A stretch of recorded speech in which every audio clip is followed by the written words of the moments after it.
I am Groot. I am Groot. I am Groot. I am Groot. I am Groot. I am Groot. I am Groot. I am Groot. I am Groot. Welcome to Love It or Riff It, the show that takes... No. That was... Oops. Welcome to Love It or Riff It, the show that... Oh my gosh, I want to go into film rights so bad. Welcome to Love It or Riff It, the show where we talk... Darn it! Take 4. Welcome to Love It or Riff It, the show where we talk about movies and let you know whether or not we love them, or we're going to riff them apart because we hold Hollywood to a higher standard. I'm Jeremy. And I'm Chuck. And this is... Love It or Riff It! That's really bad Price is Right theme. Yeah, I was going to say. Sure. I don't know why I did the... I don't know. All right. So we watched a movie. I always talk about the movies. I was going to introduce you, let you do it. You do the intro.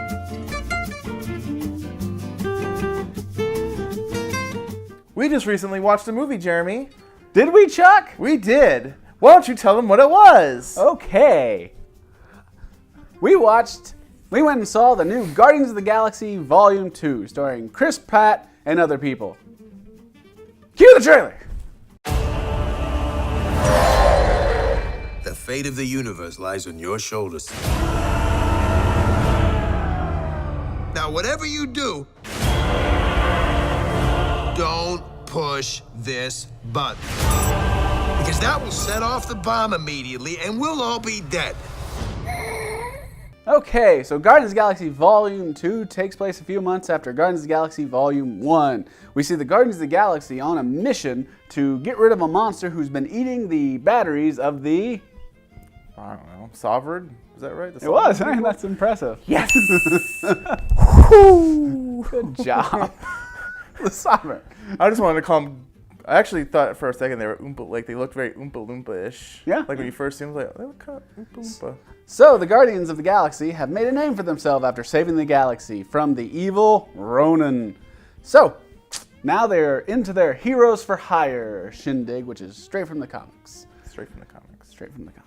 Ripped from the pages, as Law and Order would say. Yeah. But anyways, so Chuck, Yes. let's talk about... Guardians of the Galaxy? Yeah, sure. Okay. We're here. They're here. Might as well, right? Might as well. I mean, I I got nothing else to talk about. we got nothing better to do. Nothing better to do. I really liked this movie. You're giving it away, man. It's Love It or Riff It. I don't want to say that. I was going to save that part to the end. But no, I thought it was funny. It was a good little movie. It was good. It was a good sequel. It was. Very good sequel. It had a lot of humor in it. They realized what worked in the first one and then milked all that in the second in the sequel. So. Yes. They amped it up. They did. The story, though, I think took a back seat. And it's not so much as like there isn't a story there is, but the story took a back seat to character development, in my opinion. It's like they really were concentrating on the characters and setting them up and really building them up and adding more layers to them and the dynamics between each of the characters.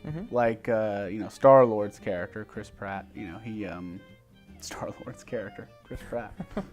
Chris Pratt, played by Star-Lord. He wishes. But yes, Star-Lord has a arc with finally learning who his father is, meeting his father, played by the awesome and kind of underutilized, just a hair, Kurt Russell. Which I was really excited to see him join the Marvel Universe because I'm a huge Kurt Russell fan. Tombstone, Soldier, Overboard, all great. Usually I don't put Overboard in that same... Overboard's amazing. You know they're remaking it? You know who's starring as the Kurt Russell character? Isn't it Chris Pratt? It's Chris Pratt. And it's not... It's not Anna Faris, though, his wife. Kate Hudson. Kate Hudson would be odd. Well, I mean, wasn't it Goldie Hawn and Kurt Russell? No, they're husband and wife. So that's why I think Anna Faris and Chris Pratt. No, I get it. I was just saying it'd be funny if they put... But see, it'll work so well because Kurt Russell does this stupid thing with his tank top where he grabs it and pulls it inside and overboard. And I'm like, man, I can see Chris Pratt doing that so well. Let's just talk about Overboard. So, Overboard is a movie that stars Kurt Russell and Goldie Hawn. Goldie Hawn is a rich snob who hires Kurt Russell to build herself a new closet in her yacht, but then stiffs him on the pay. Well, later that night, when she is accidentally thrown overboard and gets amnesia, Kurt Russell goes to the hospital and claims that she is Annie, his wife, and uses her as a slave to clean up his house and take care of all of his 4 children. 4 Riley boys. Well, comedic antics ensue, and does love blossom between these two? Well, you'll just have to see it to find out. Cue the trailer! Somebody call for a carpenter? That's my wife's department. Mrs. Grant Staten III Grant, I'm on the phone! always knew what she wanted, I'm not paying for your mistake. and she always got it. You haven't got a single thing on this earth to do except for your hair. She had power. Overboard, Chuck. I don't want to talk about Overboard. I'm hijacking this review. We're talking about Overboard. Any question you ask me or talk about, I'm going to bring it back to Guardians. But did you see the putt-putt that they made? Did you notice that one scene about Mary Poppins? Okay, fine. We'll talk about Guardians of the Galaxy Volume 2. Well, anyways, so what do you think of the story, Chuck?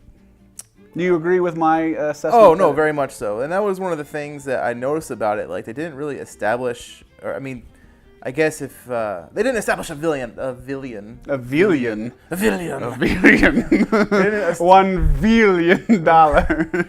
Like, I guess the Sovereign was kind of, they were like, oh, Sovereign was going to be like a side villain or whatever, just like a nuance, or not nuance, a little antagonizing. I thought it was going to be the cold open, and that was it, and we'd never see him again. Yeah. And then they just kept coming back. Yeah. And I was like, why are we seeing these? And then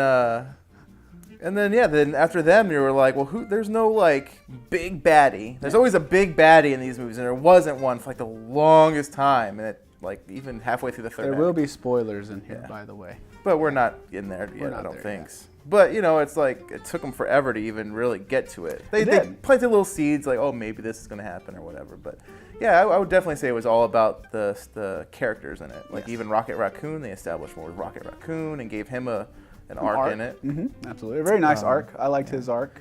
Although I did not buy the resolution to his arc all that much. No. Just because it's like the whole time, and we learn about him through Yondu's character, which I thought was really nice. Yondu, I would say, actually had the biggest arc. I love Michael Rooker. Michael Rooker is really an underutilized actor. Yeah. He was amazing in Days of Thunder as Rowdy Burns. Yeah. The antagonist to Cole Trickle. I'm glad they gave him stuff to do in this one, and really, gave him a chance to do stuff. He had my favorite scene of the whole movie, where he was escaping his ship.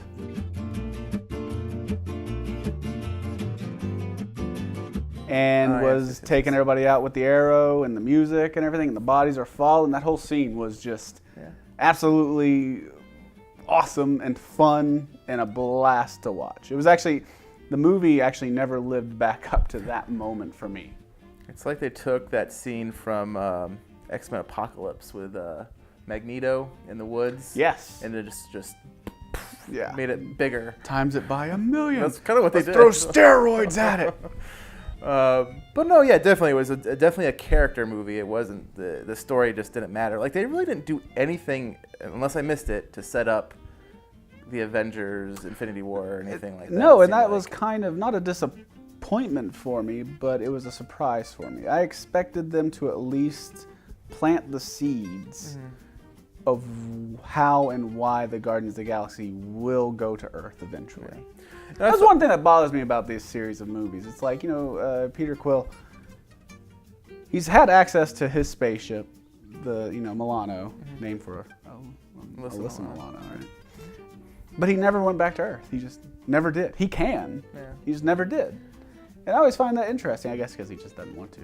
Well, I think he said, didn't he say it in the movie? I want to say it was, I don't remember who, someone said something to him, and then he was like, and go back to the place where my mom died or something. That's right. Yes, you're right. Yeah, she did. He did say that too. So I think Gamora. That's maybe why. Yeah, that's right. It's Gamora. Yes. But no, yeah, definitely a character movie.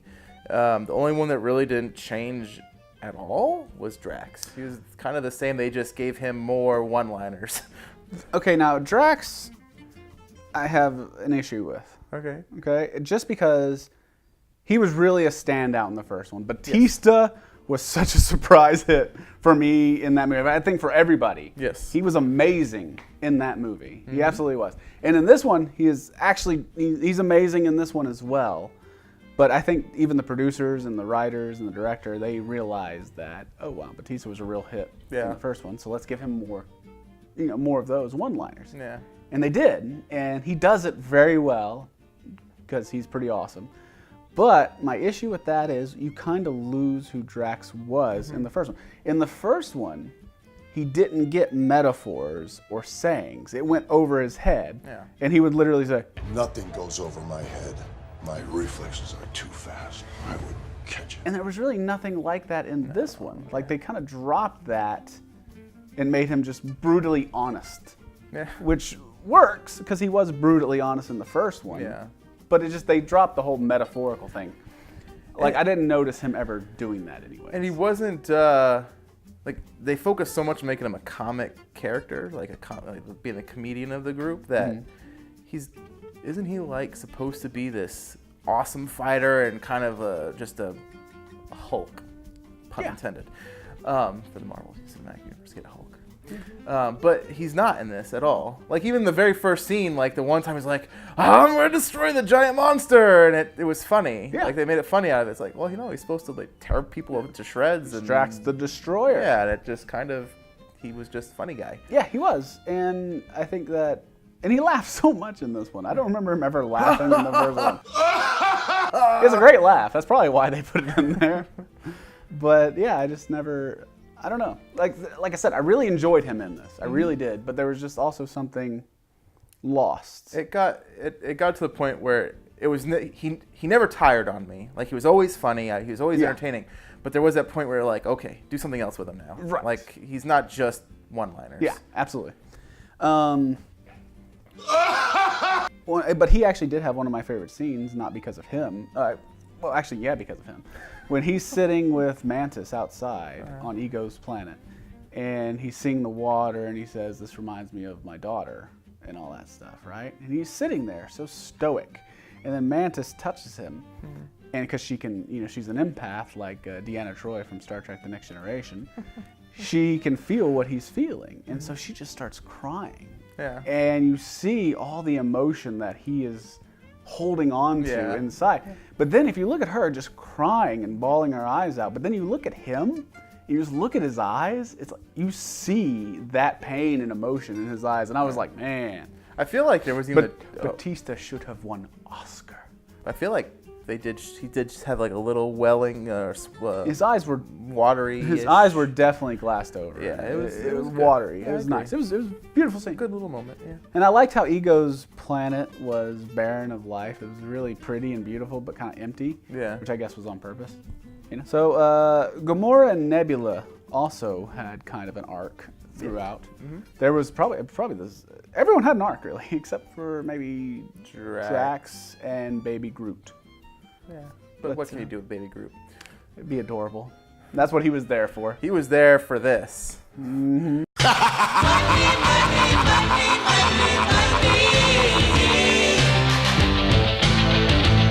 money, money. Buy the little kids. I want a Baby Groot doll. Like when they had, after the first one came out and they had the dancing Groot. And those pot. sold like crazy. Oh, yeah. Sold like crazy. But anyway, Gamora and Nebula. Gamora and Nebula, sisters, daughter of Thanos, who I thought would actually, play a part, but he didn't. They mentioned his name a lot. Yeah. It's so funny. It's like, Iron Man came out in like 2008. We first saw Thanos in Avengers, which I think was 2012, right? It's now 2017, 5 years out. How many movies, I can't even say, since 2012. I mean, Avengers 2, Civil War, Cap 2, Doctor Strange, Ant-Man, Thor 2, Ant-Man, Guardians of the Galaxy 1, Guardians of the Galaxy 2. That's 8 movies since we first heard of Thanos and set him up. And we've yet to get to Thanos. Well, we saw him a lot, and he was a big part in the first half of Guardians. He was, but I'm just saying it's like not anything other than it was just little him things. turning around going. And what was the one after credits sequence where he grabbed the infinite? I don't know. And he says, I know "Fine, what you're talking about, but I I'll do don't it know. myself." No, It doesn't matter. But So I did find that interesting. But we did learn about Thanos in this through Nebula and through Gamora and how they talk to each other and stuff. Yeah, they definitely, because Nebula, like they fought a lot in the first one, but they didn't really interact. Yeah. All that much, and so you get definitely more of a backstory. And coming from as a person who knew very little about the Guardians of the Galaxy or even any of those characters, they had their own spin-offs or whatever. I had no idea Nebula's backstory. Like I'm like, why is Gamora normal? You know, she's an Orion slave girl, an assassin or whatever, and then Nebula is like half a robot. Right. I never knew why, and I was like, oh, that makes sense. Thanos took her apart piece by piece to make her better, stronger, faster. To be just as good as Gamora. But not better. No. That's terrible. Thanos is a jerk. Like, you wouldn't give your daughter cyborg parts to be better than the other daughter. It's just I want two of the exact same daughter. He's all about impressing Death, man. I guess Lady Death. He wants her really badly. That's one thing I loved about Thanos. There better not be a Thanos and Death sex scene in I hope Infinity so. War. I would be disappointed if there's not. That's one line that I just absolutely think is genius, and to go back to Avengers, just at the very end when that dude is talking about how the Avengers defeated the Kree or whatever they were called. And he's all like, to attack Earth would be to court death. And Thanos just gives that just smug, hey. You know that grin? It's like, it's such a great double meaning line. Yeah. Most people wouldn't get it, but all comic fans would. And I just love that. I'm like, man, that's just stupid Josh Whedon. You and your brilliant writing. Yeah, although you failed at You didn't do Civil War. Age of Ultron. Yeah. You failed, sir. Calling you out. You couldn't contain it. Didn't see that one coming, did you? It's sucking. It didn't suck, but it didn't suck. It just had problems. The one thing I had about the story on it, and spoiler alert. We've already announced it. I know, but I'm just in case. And I want you to talk about it a little bit because this is your thing. I don't remember if we actually went into it or I took it out of the Logan prediction. But you talked about why do superhero movies feel the urge to have it be this big thing they got to fight at the end? Mm-hmm. Like, why not make it a smaller story? And so I get Guardians of the Galaxy, but that doesn't mean they have to save the galaxy. You know, they can save it planet by planet, whatever, like they kind of did at the beginning. They were saving that particular planet. Yeah. Which is still big, but, the grand scheme of things of the movie, it's really small. Yeah. But small. At the very end, they're fighting a god. Yeah, literally. And saving the like the whole outer space universe thing. And it was like, at that point, I started chuckling a little bit. I was like, huh, that's really big. Yeah. Like, it's kind of obnoxious. That's not the right word. It was just I was like, really? They had to go like that big for it? Yeah. And so I wanted you to talk about your theory on I think I maybe spoiled it, but about the smaller story. What are your thoughts on the? Well, I like personal stories. It's like you were saying. I mean, you kind of worded it the way that I kind of see it as well. It's just like every superhero movie in the third act, there's some sort of giant robot or something where it has to be about saving the world or saving the galaxy or the solar system. It's never about just saving like one person or saving themselves, right? It's like that's one thing that I think Batman, a Batman movie would be awesome at. Instead of him having to save Gotham like he always does, right? Or even save 100,000 people or something. Why can't he just be he's trying to stop the bad guy and he's trying to save himself. He's trying to fight for survival of himself, in the final act. A la like Die Hard. Even Die Hard though, I mean he's saving his wife. But, in the 30 hostages as well, but... It's still, comparatively speaking, it's very small. Yeah, it's not the world. It's within a building. Yeah, but by the time you get to Die Hard 3, he is literally saving, the world because DC is under attack and it's, it's crashing, it's a fire sale or whatever. But, that's an issue that I have. And they did try and make it a personal story with Peter and his father. Yeah. And that was another thing, though. It's like, okay, Ego is a god. He's that entire planet. And he can form himself as, anybody. and he forms himself as Kurt Russell, which if I could choose any form to be, I guess I would choose Kurt Russell as well.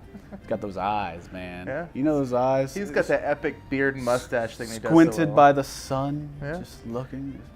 He's definitely a good aged. You know, He's aged very well. You know, he looks good. Yes. Like this, He looks like a guy who would just, I don't know, just. Man, him and Sam Elliott. You could sit down with him and he could tell you about life and give you some sort of information about it, you know? You come out of that conversation a better man, I'd say. And he does a killer Elvis Presley impersonation. Always trust a guy who does a really good Elvis. Let me tell you something. Always a pleasure being in business with you. Where are we going? Idea where we're going with this. Oh, you're talking Oh, about okay. the Yeah, planet. Yes, the planet. Okay, first off, they do establish that he is not omnipresent, right? He's a little G. Little G, Peter. Little G, Peter. That was hilarious. Little G. But he's a celestial, and so, but he's not omnipresent, so he has to travel. Come here. Come here.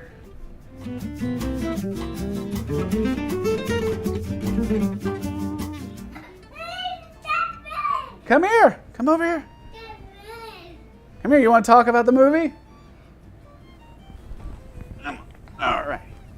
So, what do you think of superhero movies? That head. It is a head. Do you, Head so on. oh, yeah. Do you like Batman? Yeah. Yeah. Do you like Guardians of the Galaxy?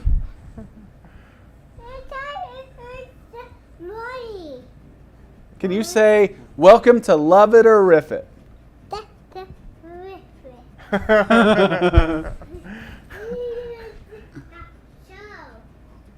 Yeah, we're doing our show. Yeah. Yeah.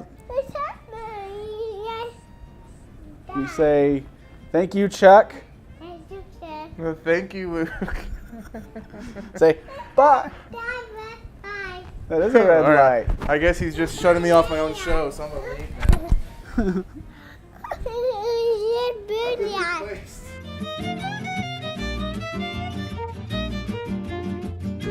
Oh yeah, okay, so yeah, he's a planet, he's not omnipresent, right? Yeah. But I hate the fact that how he fights him in the end, it becomes a brawl between Super Peter and Kurt Russell. Yeah. And I just didn't like it.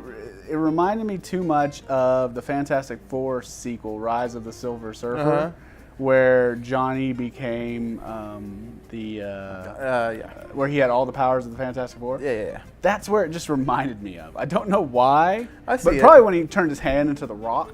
Yeah. That was specifically it. But I mean, the Pac-Man thing. Pac-Man thing was a great joke That because it was a fantastic joke that was set up. He's like, "You can make anything you want, Peter. I'll make some weird stuff, Make some Dad." weird stuff, Dad. And then sure enough, like he's like He even says, "I'm gonna have a giant Pac-Man statue right there."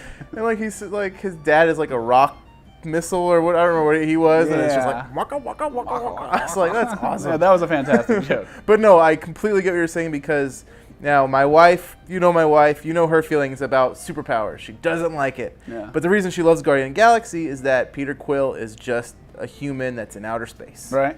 But she was okay with that. Oh, she was okay with it. I think it was okay at the end because he doesn't have the powers anymore. Right. Like he loses them. Well, convenient. Convenient. So that way he doesn't have them for the Avengers. But That it's doesn't- still, I that think it was doesn't okay. make sense to me. I mean, it does because he's drawing from his father. Yeah. But at the same time, he is still genetically A celestial. a celestial, so he would have at least some powers. But whatever. Maybe it gets. No, I don't think I'll get reintroduced. I don't know. I doubt it. The way they said is like, you know, if I die, you won't have any of this left. That's all right.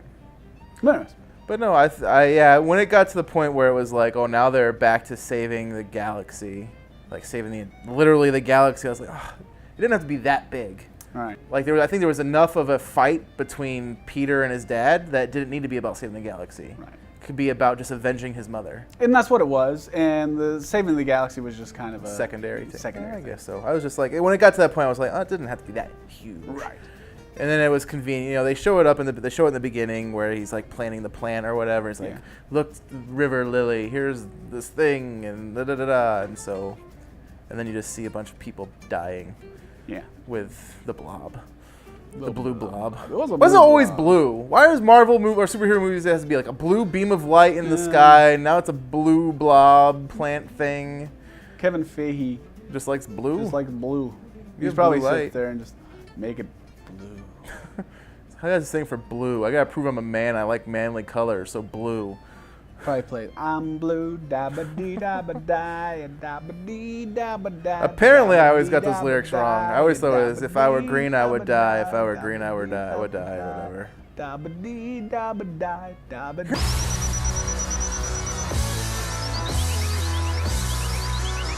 Showtime, a-holes.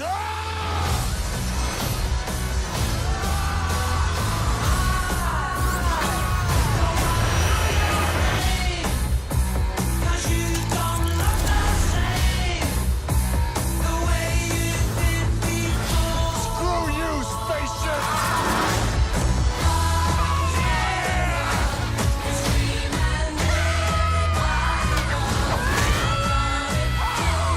It's Gamora and Nebula. They had a really great arc, you know, a Yeah. rekindling of a sister ship and whatever. Kind of. And that was really great.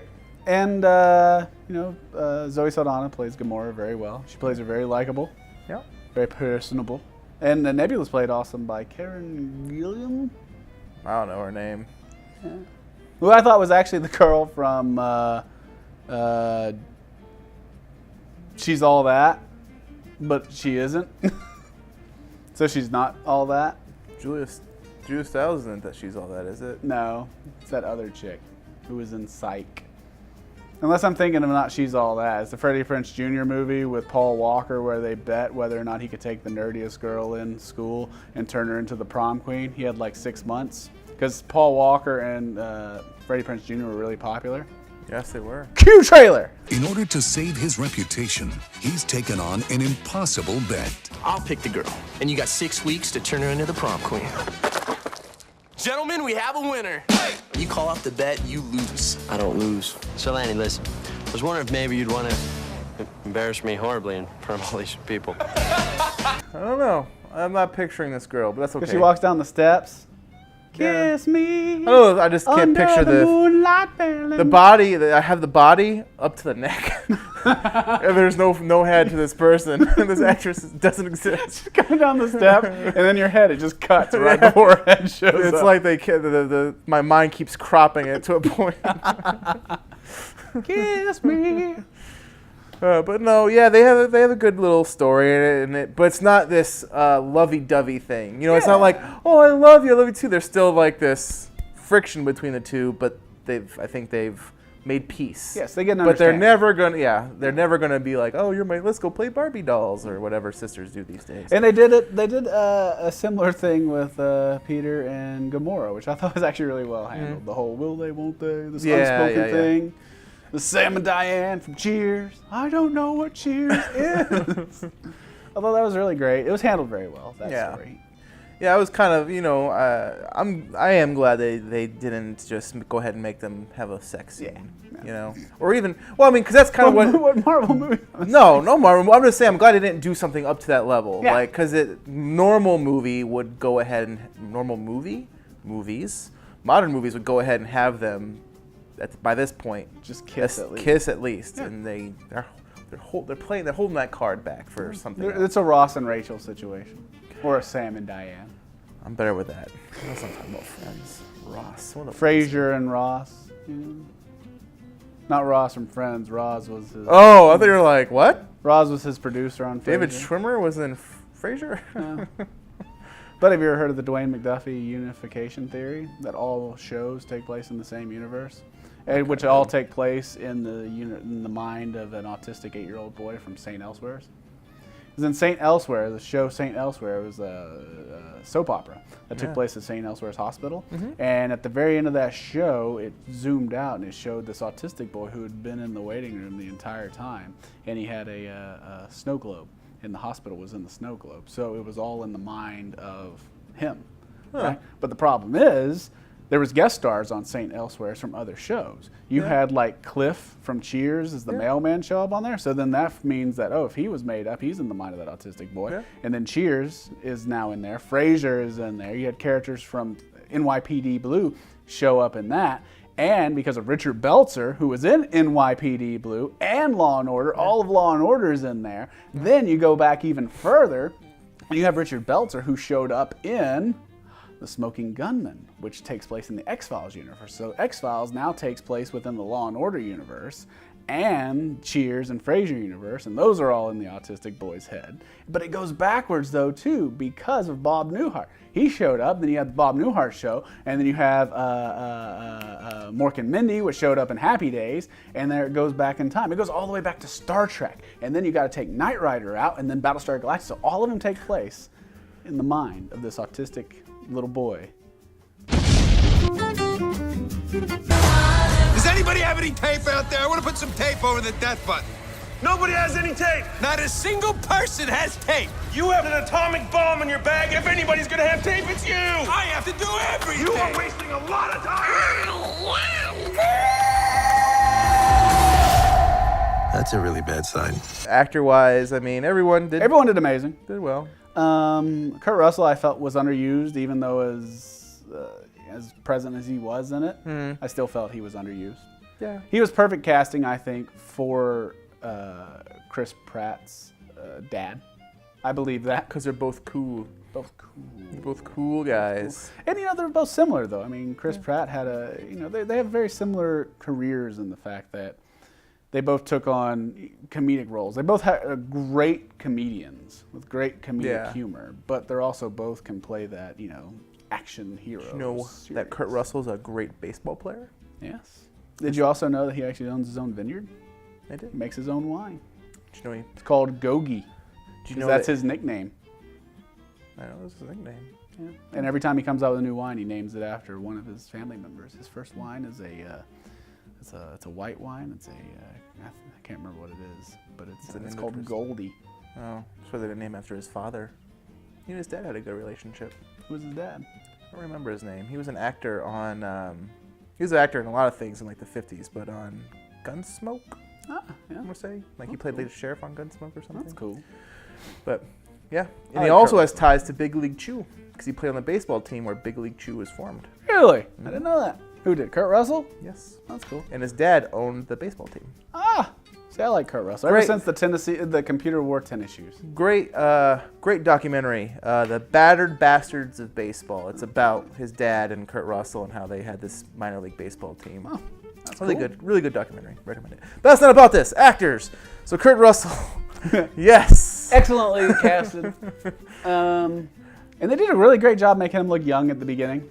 That effect is amazing. Yeah, they're doing it in every movie. They need to put that like in Magic Bullet. Yeah, seriously. Take out Cosmo and put in like whatever that is. Nobody uses Cosmo anyway. I use it at work a lot to make my bosses. Yeah. Oh yeah, it looks better. Smooth the skin out a little bit, and they love it. No, it's an amazing effect, and they're using it in every single movie, which is awesome. Yeah, we saw the trailer to Pirates of the Caribbean, and they used it on Johnny Depp in that one. Yeah. And although it's harder to tell with Johnny Depp because he still has like the eyeliner on, so it's kind of hard to tell that it was a younger version of Johnny, or the de-aged Johnny Depp. Still, it's an amazing effect. Yeah. They did it really good. I imagine we'll see a lot more of it. I wonder how much that costs, like for the editing budget. Well, I know that they said that with Kurt Russell, they did a lot of it with makeup. They said that it just worked out a lot with makeup because he aged so well. Because he's such a good-looking guy. Yeah. If you can't tell, we have a crush on Kurt Russell, but I'm okay with it. I'm fine with it. Him and John Stamos. Look at those eyes, all right? Those piercing of the soul eyes. You can just tell he's got a lot going on up here. Got a lot going on up here. But I mean, I will say, just to go back in time, like back in time when they first. So I was never like I didn't watch Guardians of the Galaxy when it first came out. I've told you this story because I didn't know anything about the characters. So it's like I'm not gonna go spend the money and go watch a movie that I have no idea what anybody is. And then they cast Chris Pratt, who at the time all he was that schlub from Parks and Rec. Funny guy, nothing against him, but it was like, well, can he play a superhero? Because like I said, I didn't know anybody. He got ripped for it. He did get ripped. And then they cast Batista as Drax. Yeah. I'm like, I see it because he's got the body type for it. But of all the wrestlers they could have chosen, it's the one that was like, you didn't ever see Batista wrestle and think he could be an actor one day. Yeah. The world's strongest man. And I earned the right to do that by winning the Royal Rumble. I was like, this is going to be some B-rate comic book movie. It's probably not even from Marvel Studios. It's like Sony or Fox or something. Yeah. And then I watched it. I'm like, they all do amazing. Like Batista, who knew? Yeah. Who knew he could pull it off? Brought it. The Royal Rumble. It was very And amazing. then, like you said, Chris Pratt, awesome. Zoe Saldana, I think, is she's really great. I think she could be if she gets the right movie, right script, she could be a huge star. I think. Not saying she's not a huge star. Called Avatar. The Last Airbender. No, wait, wrong one. Avatar. Um, I'll riff that movie to shreds. We should do that one. Bradley Cooper is the voice of Rocket. Awesome as always. He's really good. I like Bradley Cooper. Yeah, he's a good guy. Yeah, Vin Diesel. As I am making Groot, a baby Groot. huge paycheck to say 3 words a couple hundred times. So funny, but notice he did not talk nearly as much though. Oh no! Like, I was like, I'm Groot. I'm Groot. I'm Groot. And it's just like, he didn't talk nearly as much. But he was awesome. He reminded me of my kid. But yeah, that I was agree. on purpose. Oh yes, they did that. All children really act the same. Yeah. One of my favorite jokes was when he's just walking around the battlefield at the beginning, and then Gamora is like, Groot, get out of here, you're gonna get hurt. And he just waves at her, and she just goes, hi. And it's just like, yeah, that's what you do. Yeah. If a kid waves at you, you gotta wave back. Hi. Because they do it with someone that's so happy. Yeah. Like they wave happily. Yeah, exactly. It's not like it's like a kid when he waves at you, when they wave at you, they're happy to see you. They are genuinely happy to see you, and you can't squash that by being a jerk. As far as story goes, it didn't have the motion or the sad moments like the first, if that makes any sense. The first one, like when his mom died, it was genuinely sad. Yeah. You know, because it's like genuinely. It was I don't tear up a lot, but the eyes started welling. I had to hold him. I didn't watch it with you, so it's okay. My wife held me and she took my hand and stroked. It's okay, Chucky. It's okay. And then you mentioned, at the very end, they come back to it. It's like, oh, that's still very sad. It is. It was very sad. This one didn't have any of those. Like they tried a few times with like Rocket Raccoon, I think a little bit. They tried a few sad things, and there's probably more that I'm just missing. But there wasn't any of those moments where I'm like, oh, that's really sad, or I didn't feel the tears welling. The saddest part was Yondu. Oh yeah. Cause you're right. That was the heart of the movie. Right there, surprisingly, was Yondu, Michael Rooker. They made him the heart of the movie. What? I cannot say it enough. Like, I think he's a great actor. Great in Days of Thunder. Although I will say I have problems sometimes with Yondu and Merle Dixon from Walking Dead because they're very similar in ways. Get down here. I think it's just his accent. Like, he doesn't have a range of voices. That's who he is. No, he was really good as Yondu, and he played the part swimmingly. Swimmingly. Is it like wood? No, swimmingly is a good. That's a legit saying. I know. He played it very well. I agree with that. And you knew, and even in the first one though, right? The whole time was like you're asking, it's like, why did he keep Peter? Why didn't he turn him over to his father? And he kept saying, in the first one was a joke. You always said, "Give me the crew to eat me." It's like, normal people don't worry about other people eating them. And you learn in this one why. I mean, everyone, it always points out, it's like, why do you have such a soft spot for Peter? Yeah.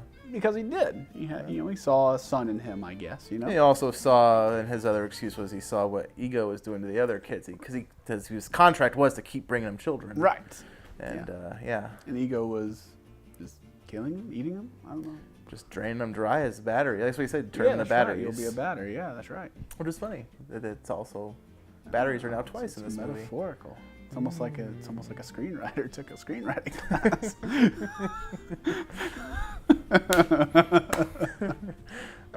No, but I'm gonna retract what I said. I agree. The Yondu I think was enough of that emotional element because he, like you said, he had probably the biggest arc. I think. Yes, absolutely. And also they gave him the new mohawk, which did.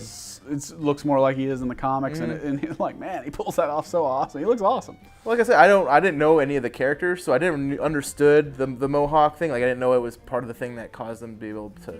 I don't know if that is how it is in the comic or not. But so when he gets shot earlier in the movie, dead. I thought he was dead. I was like, no, Michael Rooker, no, you will be avenged. But yeah, apparently it really doesn't matter. No, it's just attached to his head. It's just a fin. That's all it is. But then they played up there Rocket his part a lot. Yeah. Because he's the one who let Rocky goes, I know exactly who you are. You're the guy who pushes everyone away just by being a little, triangle-faced monkey or whatever. That was one of the good jokes of the whole movie. They just getting him wrong. Yeah, it was. Raccoon, rat, or whatever. It's like, oh, you're like a trash panda. Trash panda. Is that worse? It's like, no. It's way worse. That was so funny. But no, as you were, they tie him together. What you were saying. Yeah, he was really good. Stallone was really good. I'm a huge Stallone fan. I know he's like the butt of a lot of jokes now. He's a character of himself now because people make fun of his voice, but now it's like, that's his voice now. Or it's sad too though because like he had a stroke when he was born or something, and that's why like it's just numb. It's like and we made fun of that. You know what I mean? It's so messed up. Yeah. But to me, I really think Stallone is a fantastic actor. No, I mean he's great. He's a fantastic actor. It's like I mean like I said, he's a joke and everything, but he always gives these great monologues as Rocky that are just so heartfelt and full of wisdom and everything like that. And then like even in this though, he has that. Like when he goes and sees Yondu, he grabs him and is like, "You were like a brother." It's like it gives me no happiness to see you exiled like this, brother. And it's just like, man, you feel it. That was really funny though because I was like, I'm sitting next to my wife and I'm like trying to play ahead of the movie. I'm like, so when he said that line, do you think it gives me pleasure to see you like that or whatever? Yeah, exiled or whatever. I was like, he's gonna say it does. He's like, it doesn't. I was like, oh, he actually likes Yondu. This is great. He's being legit. And then Ving Rhames shows up randomly at the end. And supposedly it was Michael Rosenbaum as like the crystallized dude. I didn't know that. Yeah. I didn't even put that together. Lex Luthor, Smallville fame. His resurgence is Voice on its of way. Flash. And it was Michelle Yeoh, or however you say her name. And then Miley Cyrus is the voice of the computer. She was... That destroys me inside. Yeah, it was Miley Cyrus. I hate Guardians of the Galaxy Volume 2. Welcome home, baby! Whoa! Hey, look who's home! Come on, What is it I normally do?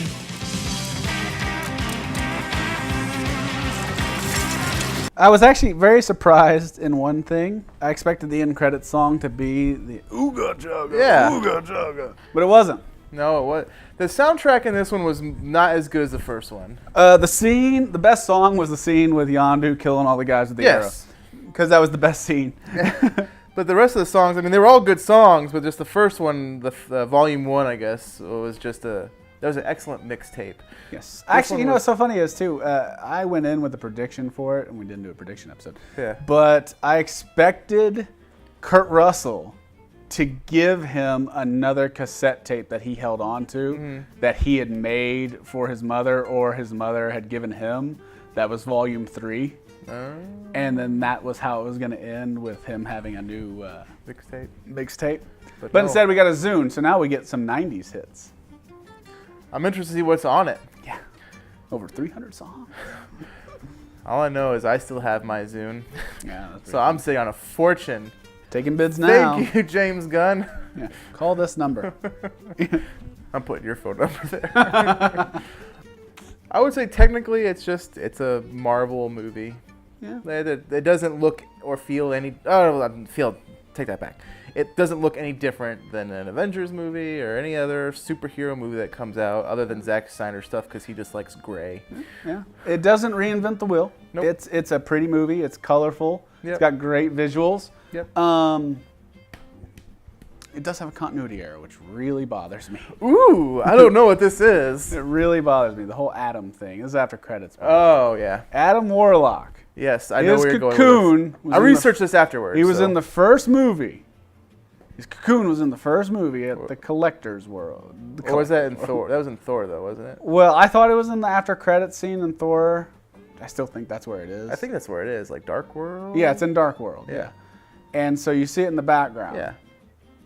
But then it's in the end of this one, and it's just completely different.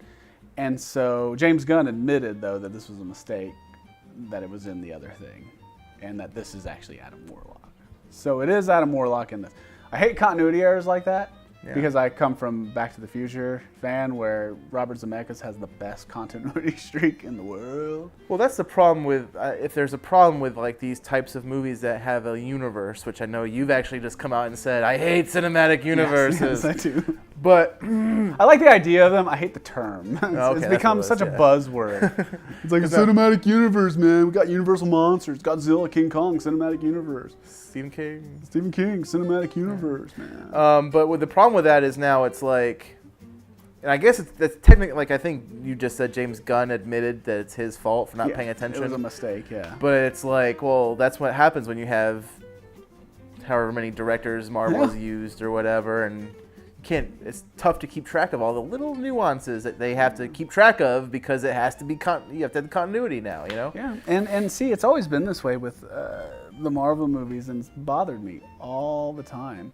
Like at the end of Thor, the very first Thor movie, the after credits sequence for that was that doctor whose name escapes me. He goes to work on the Tesseract with Nick Fury. Yeah. And he looks in the mirror and you see Loki is his reflection. And he goes, well, that seems interesting, doesn't it? He goes, well, that seems interesting. Oh no, Loki's controlling this doctor dude. Yeah. That sucks. But then in the Avengers, Loki isn't controlling him. He has the mind staff thing. And then when he gets there, he takes control over him. Yeah. And it's just like, well, that doesn't really line up. And that it bothers me. And they do it a lot with the after credits sequence. Is a lot. Yeah, that was. I mean, I guess because it's a Marvel movie or a comic book movie, you know, you had to talk about the after credit scenes. They were there for me. Like nothing really, other than the Adam Warlock that sets up the third volume 3. Yeah. But the other 4, there's 5, right? The other 4 were just little add-ons to the movie. It was like almost they might as well have been just deleted scenes that happened, which is fine. Yeah, that's fine. But you know, we all stay for the Marvel after credits sequence to tease or set up the next movie, and that one did. But usually they play in a bigger part. And I also thought, like we said before, though, nothing in this movie has set up the Avengers: Infinity War. Right. So when is that coming? Like, what's the next movie? And I honestly don't know. But what's the next Marvel movie between Ragnarok? That's right. Ragnarok and Black Panther's after. Yes. Right? Yeah. Infinity Wars, I think, is still like 2-3 years out.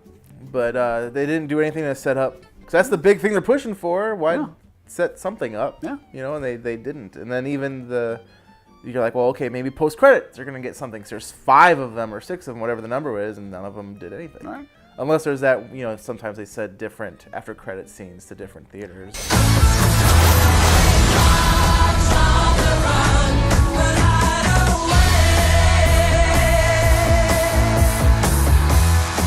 If I touch someone, I can feel their feelings. You feel love.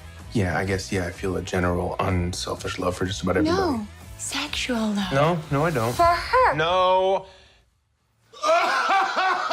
She just told everyone your deepest, darkest secret. Dude, come on. I think you're overreacting a little bit. You must be so embarrassed. Do me.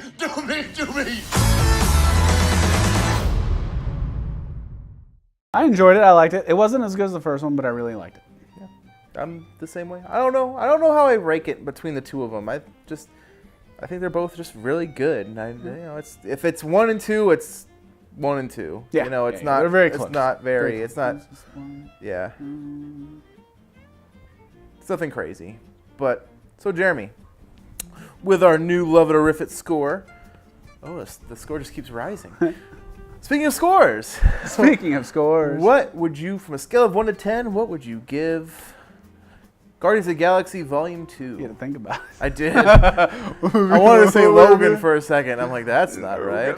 Because you already gave your score. It was like a 4.5 or something. It was a 4.5. It's a solid 4.5, though. Yeah, okay. What's your score, 1 to 10, of Guardians? That was a movie that gave me what I wanted, though. It was a very low... I think I even said that about that movie. It gave me a very low scale end fight, but it wasn't good. So maybe that's why they don't do low scale fights. Maybe. Volume 2, I would give it a... What did I give it on Facebook? 7. 7. Solid 7. It was really wood. I don't remember what the 7 out of Infinity 10. Stones. That's right. I gave it 7 Infinity Stones out of 10. Yeah. So. I'll give it a 7.5. Just because you're always tougher on movies than I am, so I feel like I have to be a little easier on it. Yeah. So 7.5. I mean, it was a fun movie. I left very pleased, and I attribute that because, like I said, I didn't ever watch the first one until way after it had come out, so I didn't know anything about the characters. And this one, I watched the first trailer when it came out, but then I didn't watch it again. And then reviews started flowing in. I don't know what the Rotten Tomatoes score was of it. So I knew very little about the movie, so I went into it with like an open mind almost. Yeah. It was refreshing. Yeah. When you don't go into it with a preconceived notion. Yes. Yeah, trailers ruin movies. They do. I have a theory that they need to all right, Hollywood, you can only do one 1-minute trailer. That's what you get. And you can split it into 2 30-second TV ads. But don't even mention the movie. Don't even talk about the movie starting production, though. Like, film it and then just announce it with a trailer 3 months before it comes out. Yeah. That way we don't have to sit there and wait. 2 years. Was it a year and a half when they released the Justice League thing? In the United States of America, don't make the election season so long either. Cut it down to 8 weeks. You get 8 weeks. You get 8 weeks to campaign. Get 8 weeks and only one debate. One debate. That's it. No, we'll give them 2 debates. But no, it was, like I said, it was a really fun movie. I laughed a lot. I laughed, I cried. Since you brought up the Yondu, his arc was the emotional element. Very beautiful end scene for him. Very beautiful, yeah. Very pretty. Very pretty. And they had a little Easter egg that you brought up that I didn't know about, how Sylvester Stallone and Starhog is the original Guardians of the Galaxy from the 31st century. Yeah. So it was a really good movie. It was. All right, let's do some house cleaning, because this is actually, we're going to go ahead and announce it now. We're going to probably be taking a little bit of a break, doing these less frequently over the next few months because we are in the Tennessee 10, and at some point we have to dedicate time to it. At some point we should probably start writing. All right, that's it. Let's go. All right. But to do some house cleaning, we didn't ever give a score to Hell or High Water or John Wick Chapter 2. Hell or High Water, I will give an 8.8. Specific. And that's all right. We're doing the one cam. Yeah. So, on the scale of you rate things a lot harder than I do, I will give it a 9.5. 9.5? Wow, that much? Huh? No, I'll give it a 9. 9. It's not that perfect, but it's a really good movie. Fantastic. And then John Wick Chapter 2. I would give it a 6.5, maybe a 7, somewhere right around there. I really enjoyed it. It was really good. Wasn't as good as the first one. Yeah. But it was really good. I will go with the 5.5. I'm actually going to give it lower. Wow, lower, yeah. Yeah. Basically, if you haven't watched it, go watch it. It was good, but I left just a little bit disappointed. Yeah, that's right. I remember. Yeah, that's right. So I'll give it a lower score. I'm harder on it than you are. Yeah. Which I think that makes Hell or High Water our highest rated movie thus far. I would think so. Yeah. 17 something. It's very good. Yeah, good movie. Good flick. Well, do you want to send us home? Well, thank you for tuning in to Love It or Riff It. Although you didn't tune in, you clicked a link probably from our Facebook page or from my Facebook page or maybe from Chuck's Facebook page or maybe you just stumbled upon it on YouTube. But this is us from our heart saying thank you for watching. Please leave a like, maybe even a share, maybe even a subscribe, and also help control the pet population. Have your pet spayed or neutered. Yes. Wow. What's that? You're doing Nixon. He goes, oh. He growls at people. He does. That's what he does. Is that what he did when he walked up the steps of the helicopter? He just goes, I am not a crook. Well, that's all we got for today. So, thanks. We really don't know how to close these shows. I don't like goodbyes. We're just gonna sit here, and you all leave. You leave. You click somewhere else. You hang up first. I'm sure there's a bunch of recommended videos. Canned is probably there on this side. Yeah, you know. Watch Canned. So that won some awards. You can watch it. There's a whole bunch of what's up next and all that stuff. So just click one of those. We'll just wait.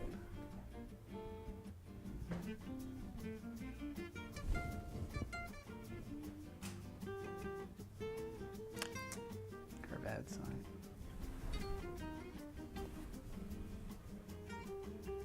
We should hang our posters right there. That'd be a good idea. It's a good idea, actually. We should. We'll do that next time. Ever tell you about Sean's Macho Man Randy Savage? He wants him to play Vandal Savage, the DC. Macho Man Randy Too bad he's dead. Gonna give Superman the atomic elbow drop. You heard of the Batman, the Superman? Well, now you got the Macho Man. His superpower is shooting Slim Jims from his fingers. Because Are they still watching? I hope not. Go home. Go away. What's the Ferris Bueller stuff? Yeah, that's what you're doing. You mean the Deadpool thing? I'm not giving Deadpool credit for that. You were recording audio. I'm not? No, I'm just kidding. That would suck. No. Can't believe they're still here. So yeah, what do you want to do for the Tennessee 10 now? I got nothing. Let's just submit a 12-minute episode of this. That's fine. We are informing. We're informing. We are. Hey, it's informing. It is. We got water. We do. We just need food. Oh, we'll eat while we do it. That's a great idea. All right. Sounds good to me.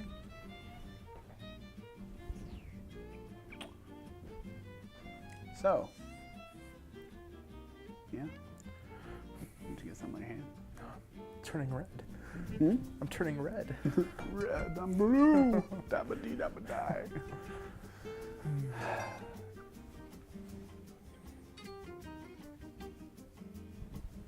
There's still 2 more there. Still 2 left. 2 what? Still 2 people left watching. Okay, good. Yeah, good. It's a battle of wills now. Just stare him down.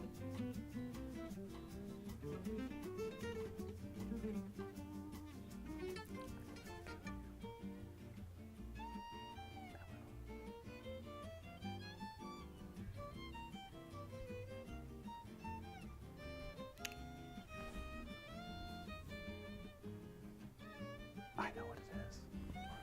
They probably didn't see the credits earlier. I think you should just run the credits again. Oh, okay. Okay, yeah.